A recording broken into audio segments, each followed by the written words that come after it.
Today's topic should be non-controversial. Abortion. It seems like every time the word abortion is mentioned, everyone on all sides just go bonkers. Baby killer! Woman hater! A lot of people ask for my thoughts on abortion. Libertarians are divided on the issue. I'm just speaking on behalf of this person. I'm sympathetic to the pro-life position because actually, a long time ago, I used to be a fetus.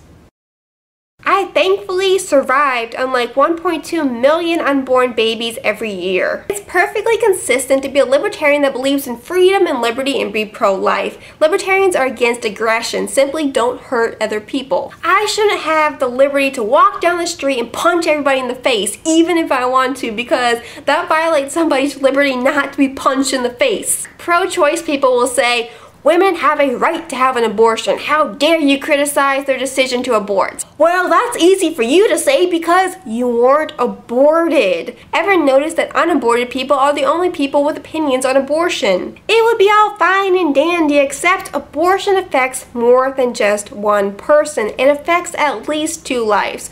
We will never hear the other side of the story. The closest that we have is abortion survivors. If you're ever in the mood just to bawl your eyes out, YouTube abortion survivors. Here are some of their names: Melissa Oding, Claire Cadwell, Gianna Jensen. Is it any coincidence that all of these women are anti-abortion pro-lifers? Their mothers chose death. They didn't have a choice in the matter. Pro-choice people only care about one side. People who are pro-choice often pride themselves on being compassionate, bleeding hearts, social justice crusaders.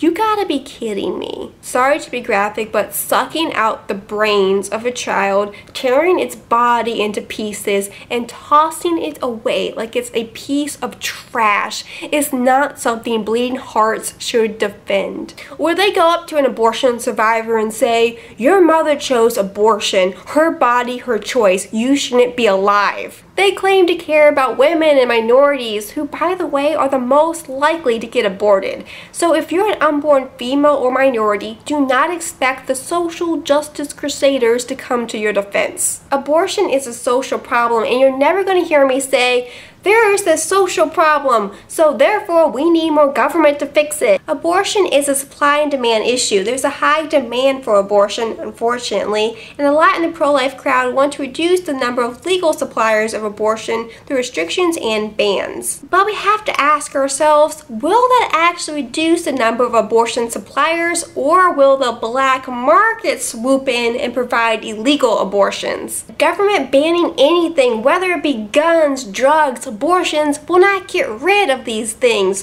Prior to Roe v. Wade, abortion was still common even in states where it was illegal. High demand means a lot of money to be made. In order to save lives, which should be the goal, we need to focus on reducing the demand for abortion, changing the culture.